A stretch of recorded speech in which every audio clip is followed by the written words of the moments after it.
It's April the 5th, 2002, in the mighty Drakensberg mountain range in South Africa's Natal province. It's a sprawling escarpment, 2,000 meters above sea level. A network of giant, jutting rock formations surrounding a patchwork of lush, green valleys. The area takes its name from the Dutch Drakensbergen, literally Dragon Mountains. And there is something magical, even sublime, about the place.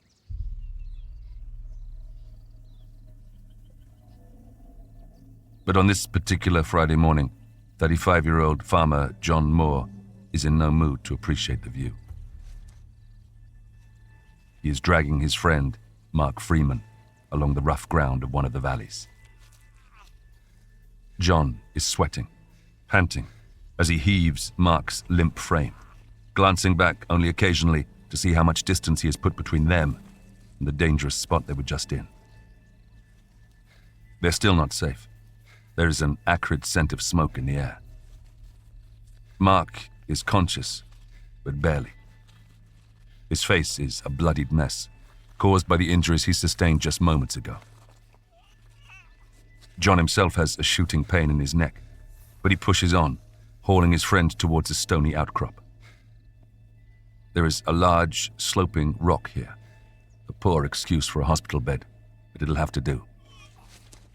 As he sets his friend down, John's eye is caught by something nearby. He and Mark are not alone. Coiled up on the rock, just feet away from them, is an African puff adder, a meter long and as fat as John's bicep. As a farmer, John knows a dangerous snake when he sees one, and the puff adder is one of the deadliest. It can strike at lightning speed, too quick for the human eye to see it coming. But the serpent's venom is extremely fast-working, leading to hemorrhage within a matter of hours. Untreated, the chances of survival are less than 50-50. Puff adders are incredibly toxic. Doesn't take long. They attack your flesh and your vital organs in a very quick manner. If one of us had been hit by that guy, it would have been all over.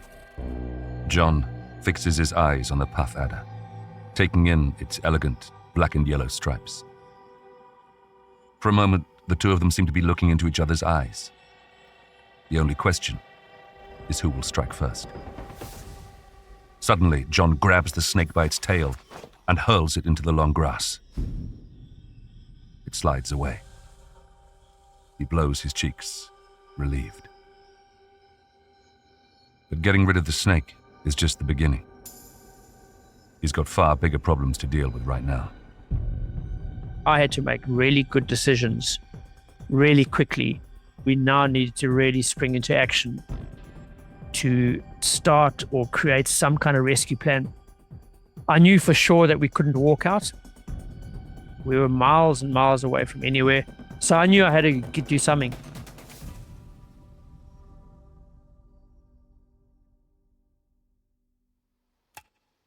Ever wondered what you would do when disaster strikes? If your life depended on your next decision, could you make the right choice? Welcome to Real Survival Stories. These are the astonishing tales of ordinary people thrown into extraordinary situations. People suddenly forced to fight for their lives. In this episode, we meet John Moor. Out in the rural expanse of South Africa, it's a tough life for a farmer. John has spent years battling thieves who pilfer his livestock. One day, he takes a bold step, chartering a plane to search for some missing cattle in the Drakensberg Mountains. He hopes it'll give him the upper hand, but in the end, everything comes crashing down. People might say I'm a risk taker. I don't think I am. It is a mistake. And in hindsight, it was a mistake to fly in the mountains in a small plane. We are flying in what was no better than a sardine tin. When he and his companion Mark find themselves stranded and hurt somewhere in the huge range, the focus of John's mission will switch from recovery to rescue. I'm John Hopkins. From the Noiser Podcast Network, this is Real Survival Stories.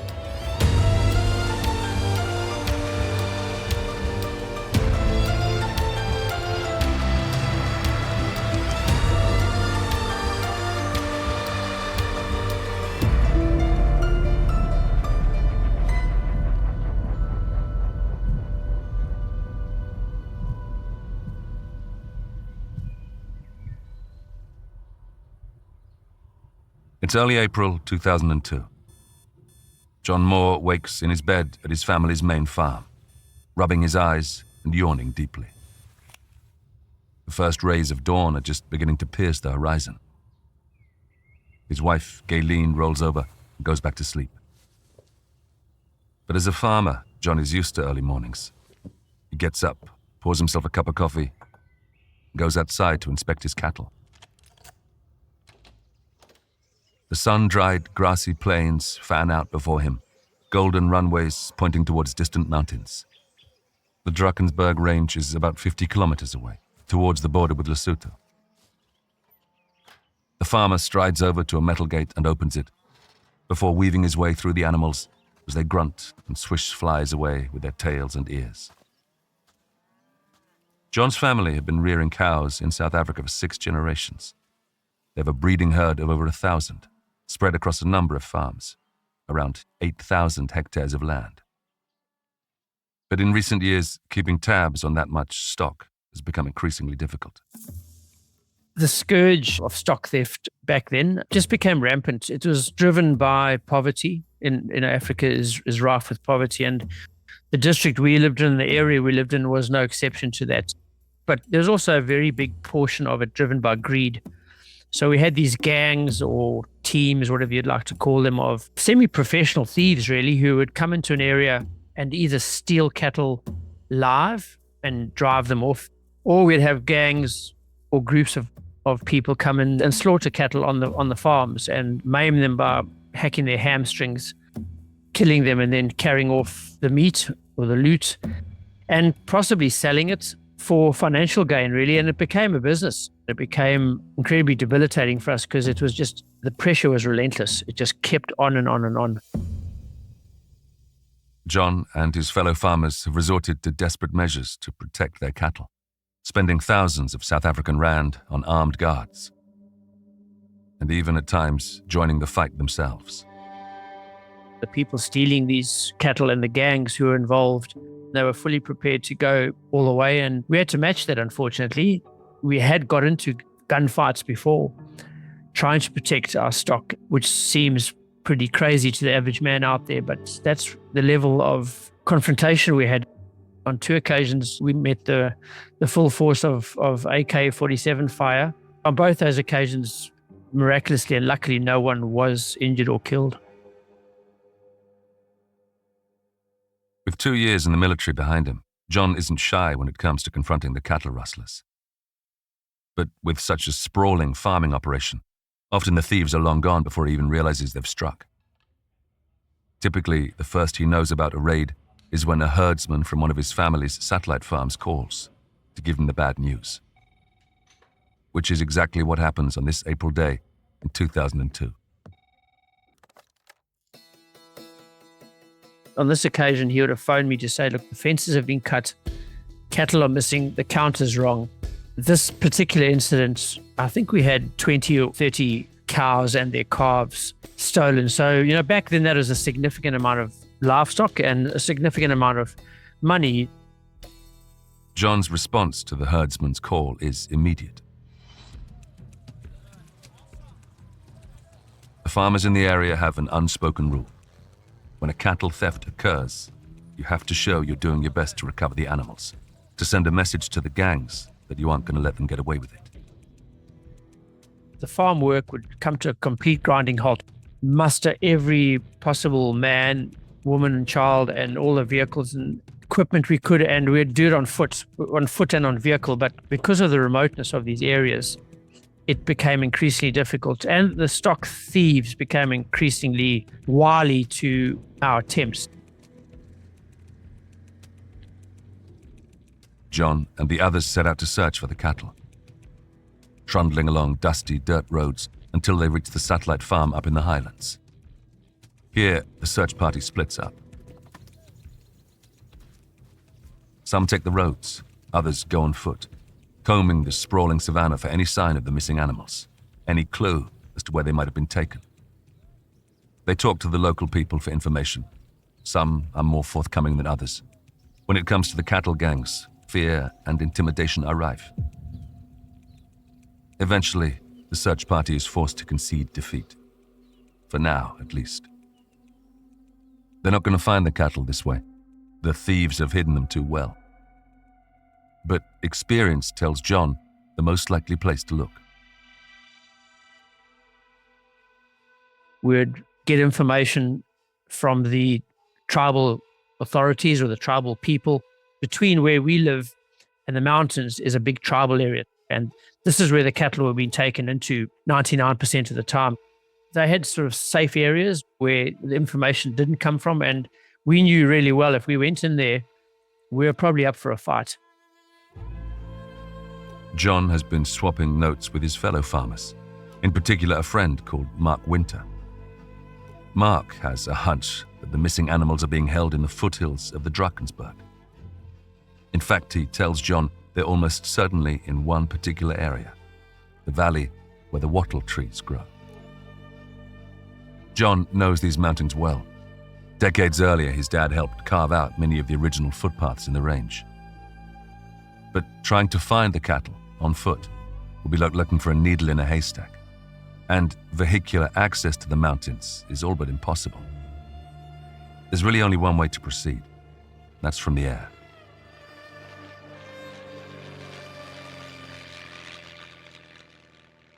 Fortunately, John's uncle Hilton is part owner of a local plane, a small two-seater Piper Cherokee 140, based at an airfield 20 minutes drive from the home farm. Its call sign is Echo Bravo Mike. Known to the locals as EBM, it's a regular sight in these skies. John decides to ask Uncle Hilton if he can borrow the plane for a few hours for a reconnaissance mission up to the Drakensbergs. I phoned my uncle up and said, look, what are the chances of us getting a couple of hours up in the air? He said, look, I'm not available for whatever reason, but Mark Freeman, I'm sure he'd be love to add a few hours to his logbook. At just 19, Mark Freeman is a good 15 years John's junior. John's known him since he was a kid. But these days, Mark is a newly qualified pilot, and he's always keen to put in some extra flying time. They agree to meet at the airfield at 6 a.m. on April the 5th.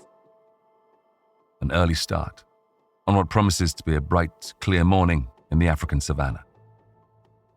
The weather forecast the previous evening when we looked on the telly or on the radio, it really gave us a great forecast. There was no wind or low wind. It was going to be a very calm day, bright sunshine. It was all stacking up to be a perfectly good day to fly an airplane. I had no misgivings about going up that day whatsoever. Just before he leaves home that morning, John's wife, Gayleen, makes a suggestion. He's recently brought a Nokia 3110, an almost indestructible little black brick. Take it with you, Gayleen tells him. But there is an issue. I looked down at it, and to my dismay, I saw one bar of power, one little bar of charge, and I'd forgotten about putting it on charge overnight. So my initial thought was, well, that's just going to be a waste of time. Why would I take that with me? So anyway, I remember clearly Gayleen, my wife, saying, no, take the phone. It might be useful. And I might have protested. Once you got up into those areas, reception was going to be absolutely zero. Anyway, I put the trusty Nokia in my pocket, kissed her goodbye, gave the kids a hug, and took off for the airfield.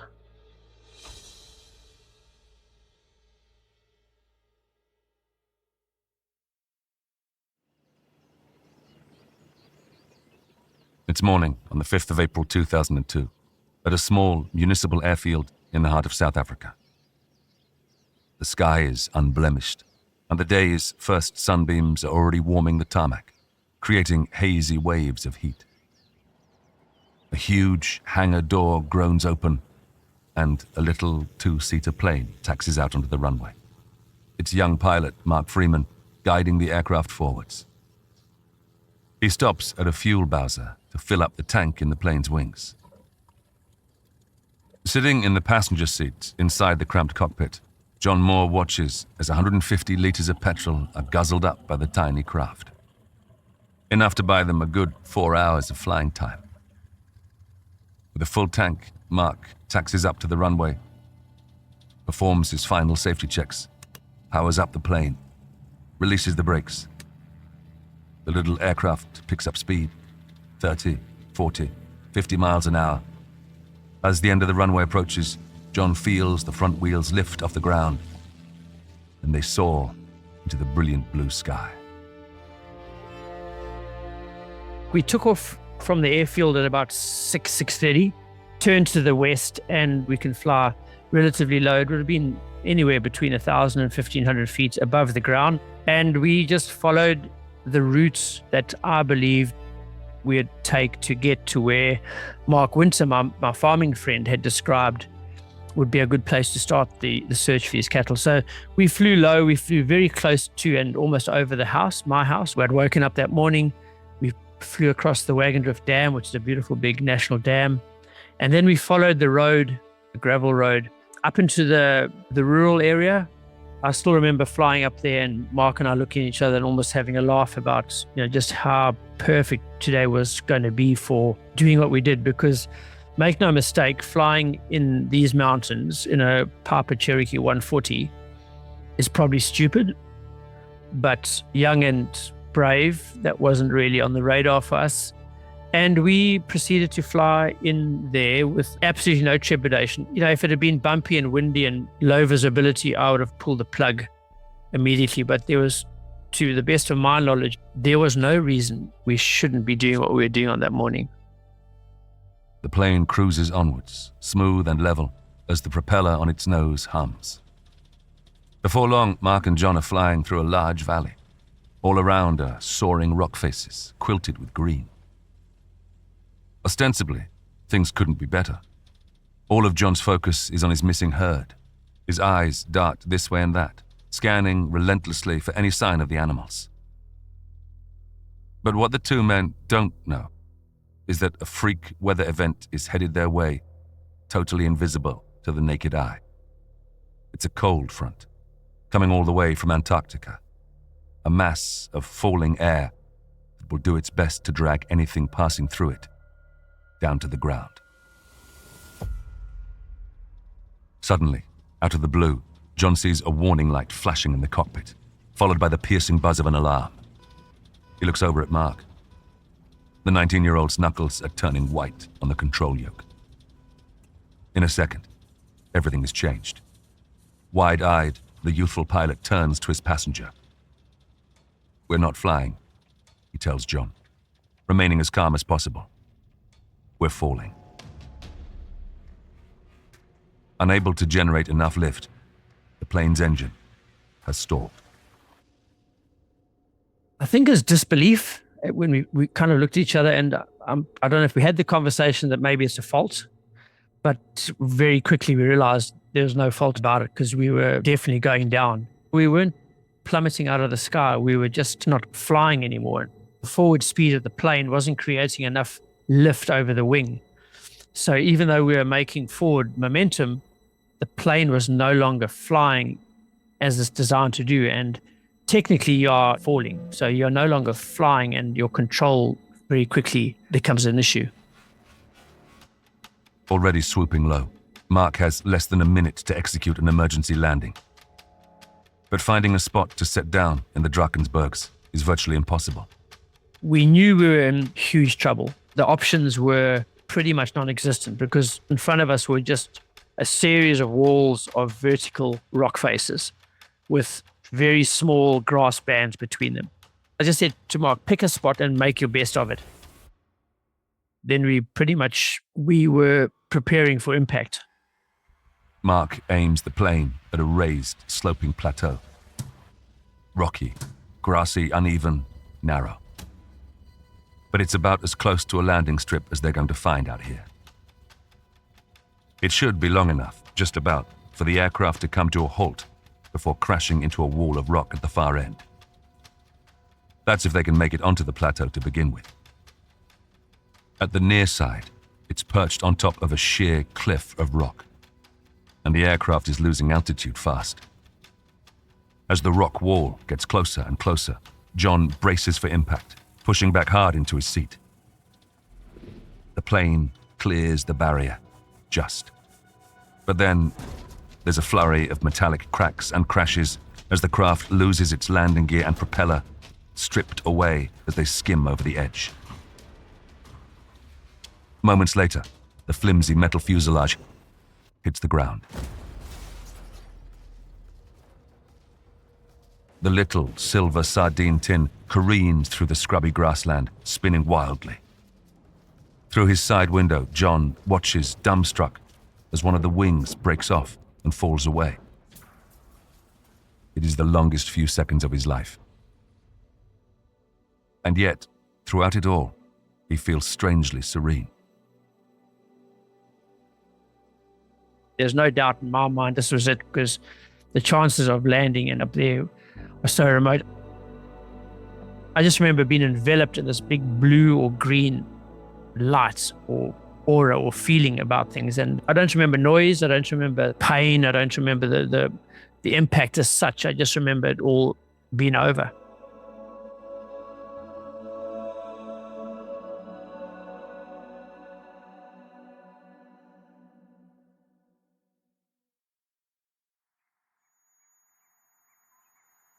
It's seconds later. The flurry of bangs and rattles that had reverberated around the hills has disappeared. Now, as John's senses slowly return to him, the main sound is that of his own breathing. The plane has come to a halt. They haven't been totally pulverized, careening into a wall or plummeting to the ground. Somehow, things have just about held together. John calms his breath and tries to make sense of his surroundings. He kicks out the door on his side of the cockpit, surprised to find that the fuselage is resting directly on the ground. No wheels, and no propeller either. Into this sort of disassociated state, where I certainly did, where the reality of your situation, the miracle of not having died, because that's exactly what you're expecting to have happened, kind of come back, and you have to then work in the reality, I guess, of what's around you. And Mark was slumped over the dash. I think he was probably unconscious at that stage. I kind of had to pinch myself to work out whether I was actually alive or I was dead. From there, I realized that, no, look, we have made it. We have survived. The plane has stopped. We found ourselves sitting on a grassy slope. So miraculously, and with a lot of skill from Mark's flying ability, we had skimmed literally over the top of this sheer rock wall and landed on a grassy slope. That's how the mountains look, these vertical bands with some grass. So we literally smeared ourselves onto one of these grass bands, and now we're sitting there on the deck with no wheels, no propeller, and one wing.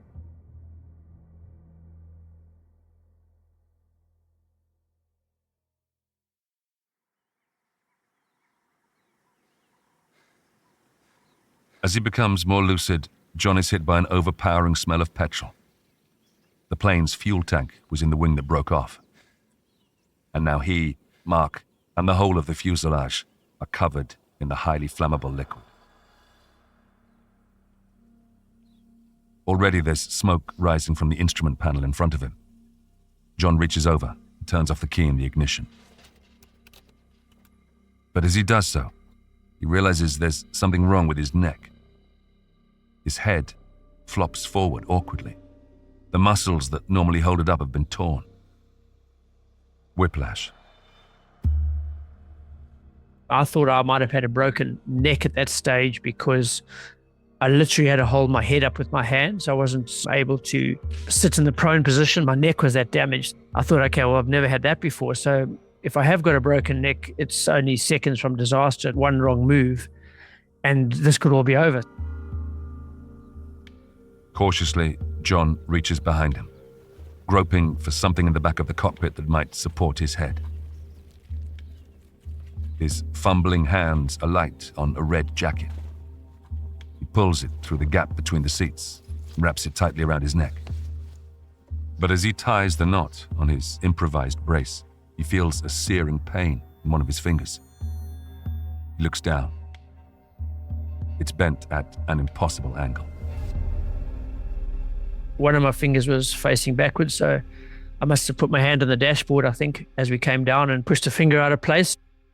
Barely missing a beat, John grabs the disjointed digit and yanks. So I do remember pulling that back into the socket and just getting on with it. I just knew that we had to get on with it because at that point I didn't know if Mark was critical or just knocked out. With his finger back in place, John tumbles out of the aircraft and onto the scorched grass. He makes his way around the front of the fuselage, past the spot where the propeller was ripped off the tip of the plane. He hauls open Mark's door. But as he goes to unclip his friend's seatbelt, he finds it's already been torn away from the chair by the force of the crash. Mark is still slumped forward over the dashboard. There's blood dripping from his mouth and nose. But at least he's still breathing. The biggest danger right now is what will happen if the fuel catches alight. Having watched enough movies about planes going up in smoke, instinctively, I think it was, just realized that we had to get the hell away from this plane. I grabbed Mark and I proceeded to drag him and myself away from the plane, expecting it to go up in a ball of flames. John heaves his friend away from the smoldering wreck. Mark is semi-conscious now, groaning in pain as John drags him roughly along the ground. We were on probably a 30-degree slope of grass. There was not far we could really go from the plane because of our environment. So I just remember pulling him away, and there quite often are these open areas between the grass of a flat rocky area. We would have been 20 paces, 20 meters away from the plane, where I thought if it goes up in smoke, we are going to be okay. Doing all he can to keep his injured neck straight and steady, John inches his way towards the rocky surface. Dripping with sweat, he finally stops around 60 feet from the spitting, smoking aircraft. Hopefully that's far enough. But just as he solves one problem, another rears its ugly head. Lo and behold, as I settle Mark down on this rock, which is probably 2 meters by 2 meters sort of in size, a bit of a flat sloping rock, there's a dirty big African puff adder coiled up just on the side in the grass. Puff adders are incredibly toxic snakes. This guy was about 1.5 meters long. Suddenly, John thrusts out his arm, grabbing the snake by the tail and hurling it into the long grass. It hastily slithers away. Another danger averted. John can at last turn to his companion and attempt to assess Mark's injuries. As the teenage pilot comes to, the pain is overwhelming. You could see the injuries he had. Not that I knew what the internal ones were, but there was significant swelling starting to appear around his eyes and his jaw. I just remember saying to Mark, look, you're not in any state to help us get out of here. The best thing you can do is just try and be still. So I knew I had to do something. From that point, I really just went into rescue mode. What must I do to get the right message to the right people so that they can get us off here? I knew from all my training that the worst thing I could possibly ever do is leave Mark and go for help, because I didn't know where to go for that help because we were that remote. And I made a very quick and conscious decision that we have to get someone to us. It's the emotional part was really pushed aside. I just went into rescue and survival mode and knew for a fact that every decision I made would either work for or against us from that point on. The countdown has started. The two men need rescuing as fast as possible. But there's only one way to summon help, and it's back inside the plane. The onboard radio. The aircraft went down so quickly they didn't have a chance to put out a mayday. It's been about 15 minutes since the crash, and so far at least the fuselage hasn't gone up in smoke. Maybe with a bit of luck it'll stay that way, but with fuel coating the wreckage, it'll only take a spark. Cautiously, John makes his way back towards what's left of the plane. His clothes positively reek of highly flammable aviation-grade gasoline. He plants his feet on the burned ground, reaches inside the cockpit, and gingerly lifts the receiver from its cradle. But without power, it's not going to be much use. He'll have to bring the plane's instrument panel back online. Slowly, carefully, John turns the key in the ignition. He doesn't dare breathe. It's a bit like defusing a bomb. I think you don't know if it's going to go off. So I was ready to roll and duck and dive and jump over the cliff if I had to, I think. It is a calculated gamble, I guess, to turn it on and make the call.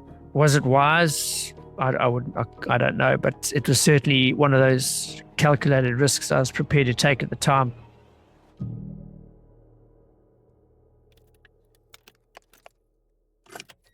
As the key turns, there's a flash of lights as the plane's instruments come alive again.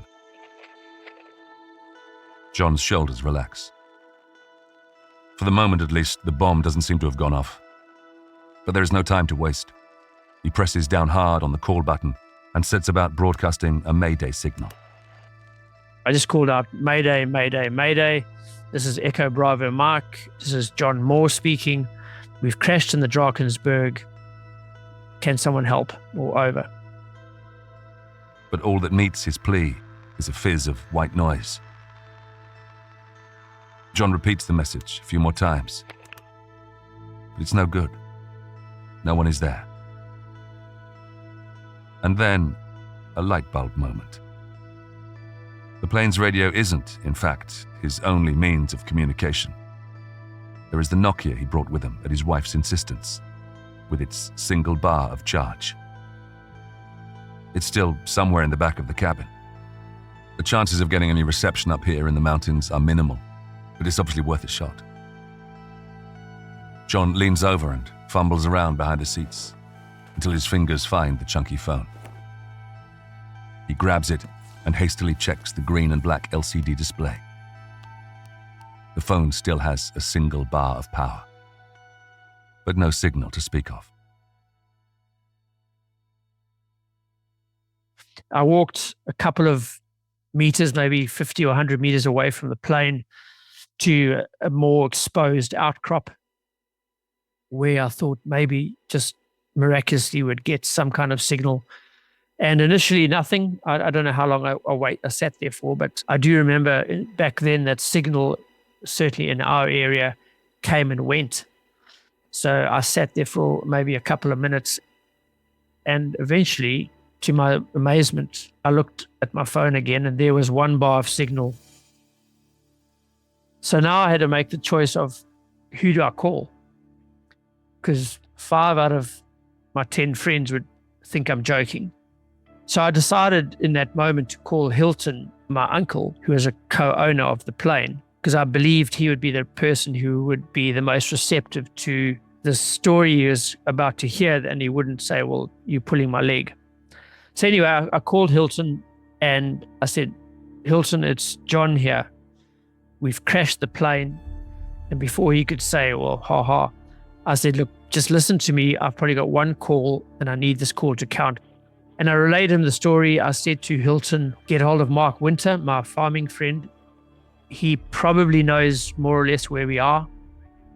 And I said, look, we need a doctor. Mark Freeman, my pilot, is in serious and deteriorating state. John's uncle confirms that he is understood. Barely has Hilton finished talking, and the phone goes dead. The weak signal lost. John pockets the device, then makes his way back to Mark. He has to have faith in others now. He has done all he can. The next part is the hardest, the waiting game. An hour passes with no news and no sign of rescue. On his rocky bed, Mark is looking increasingly unwell. The bruises on his face are swelling up so much that he's starting to have trouble breathing. He was physically deteriorating. As the adrenaline faded, he was in more and more pain and more trouble. I had a real concern that what I'd managed to get in place wasn't going to be quick enough or good enough or anything, in fact, because I just didn't know what was coming from that phone call. I still remember that feeling really well. It was a bit of a void. We're sitting in no man's land, knowing that we'd made comms, but not knowing what they were able to pull off and what was going to transpire. The sun's rays hammer down on the two men as time seems to pass slower and slower. But then, finally, after an hour and a half of waiting, John's little phone, still hanging in there on its final bar of charge, starts ringing. Remarkably, it's caught a bit of signal again. This time it's Mark's dad on the line. He tells John that a rescue helicopter is on its way from Durban to search for them. Help is coming, if they can both just hold on. But by now, Mark's condition is deteriorating rapidly. He was in a significant amount of pain. I couldn't administer any pain relief. We didn't have any of that. I remember recovering a jacket of his from the plane because as he went into shock, he started suffering the symptoms of getting cold and hot. So I managed to find his jacket, which I remember putting under his head because I thought he was really struggling to breathe. So I put him on his side. I put him in the recovery position. I also at one point managed to find one of the silver blankets, the emergency blankets, which I covered him in. So I covered him in the jacket, put the blanket over him. I also found a water bottle. I knew he was dehydrating. So at some point along the way, I managed to get him to drink water with much difficulty because his lips and that were swollen up. He started to look like more like a football than a face. I didn't know if he had a cracked skull, but he was compos mentis. I assumed that he had facial injuries, not brain injuries at that stage. Another hour slithers by, then a third. Higher and higher, the sun climbs in the sky, the temperature brutally increasing as it does. John does his best to keep busy. He spreads out a large orange blanket on the ground, attempting to make the crash site more visible. If the chopper is coming all the way from Durban, 200 kilometers away, it'll only have enough fuel for a brief search of the area. Minutes, not hours. And Mark might not survive long enough to wait for a second rescue attempt.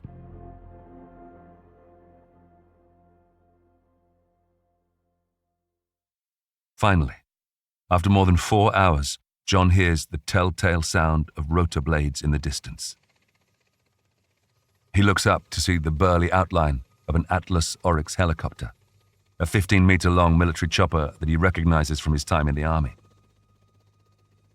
But as the Oryx comes closer, it's clear that the pilot hasn't spotted John and Mark. No sooner had I located it visually than it turned and went up a valley to the south of us. And that valley could have taken them the best part of 10 or 15 minutes to scout. Anyway, they came back out of that valley, and that's when I first knew that they were really struggling to find us. John has just one final trick up his sleeve, or rather in his pocket. Quickly, he pulls it out. It's a tiny signaling mirror salvaged from the wreck of the plane. It glints in the bright sunshine. It's not much bigger than a coaster or a CD. Right now, this tiny bit of equipment is their best chance of making it off the mountain alive. I think it's called a heliograph. Has the little eyepiece. It's got a small hole in the middle of a fairly small mirror, something you can hold in your own hands, probably 6 inches by 5 inches. As I saw them come into view the second time, they'd have been 10 or 15 kilometers away, I reckon, in a straight line. I again moved out to where I was pretty exposed, and I used this little mirror and literally used the hole as a peep sight and put the helicopter in the center of that thing. And I just sat there with the determination of knowing that if I stayed long enough, they'd eventually see it. John grips the heliograph in his hands, trying to angle it in just the right way. Bright flashes of white light bounce again and again off its surface. But away in the distance, the helicopter seems to be moving further away. until John thinks he sees a change in direction. A few seconds later, he's sure of it. It's coming their way. I just stayed there for a good 5 or 7 minutes. And yeah, it brought that little shiny mirror, brought that chopper right to our feet. Closer and closer, the chopper comes into land. The heavy slope of the crash site will make a proper landing impossible. But the rescuers improvise. The pilot manages to get just one wheel onto the ground. Good enough. Then, with the rotors still turning, a medic jumps down and begins tending to Mark's injuries. By now, John's friend is in a very bad way, barely able to speak. The medic fits him with an IV and hands John an oxygen mask. He checks them both for spinal injuries. Assured that they can be moved safely, John and Mark are then bundled into the aircraft. Before long, they're airborne once again. We were flown to a town called Pietermaritzburg. They closed the main street off. They landed this big military helicopter in the middle of the street. An ambulance was there ready to pick us up, and we were taken up to the ER department and assessed. What Mark suffered was severe facial fractures. Both his jaws were broken. One of his eye sockets was quite severely damaged. When they assessed me, it was literally just whiplash. So they strapped on a neck brace, and I spent a couple of hours in a hospital bed and was discharged that afternoon. All things considered, John has gotten off extremely lightly. And while Mark suffered far more extensive injuries, in time, he too is able to make a full recovery.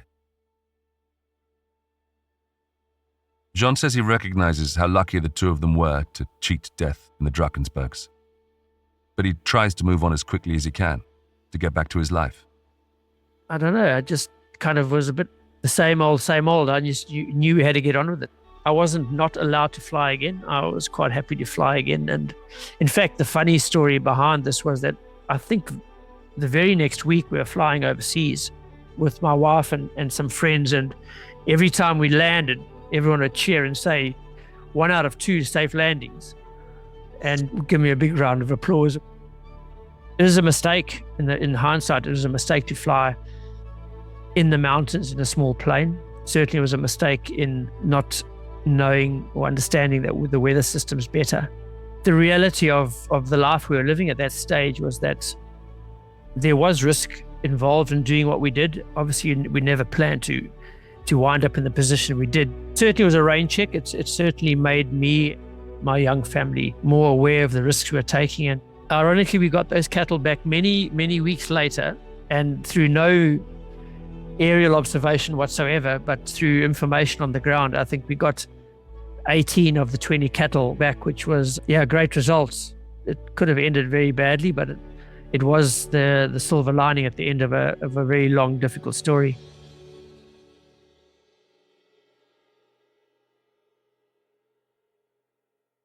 But the realities of farming in South Africa begin to take their toll on John and his family. As the years go by, the scourge of stock theft shows no sign of abating. And in 2015, they decided change is needed. The family starts a new life in a new country. Though he never forgets South Africa, his near-death experience, and the lessons he's learned from both. We left in 2015 and now live in Australia. It's a different lifestyle. The safety and security is quite different here. And we don't have to face these kind of challenges. But yeah, at the same time, they are what they are, and they've forged who we are. And as I've got older, I've realized that, it's shaped us, certainly molded who we were, or who I am. The survival, I was quite proud, actually. I still remember writing a letter to the owners of the plane describing not only how proud I was of how I did what I needed to do, but also how proud I was of what Mark did in his part of getting us onto the ground. I wasn't sad about it, and I wasn't distraught about it. I was probably more proud that we had actually learned through the experience of what we did. It was a miracle. It was a miraculous event. And then beyond that, we saved ourselves.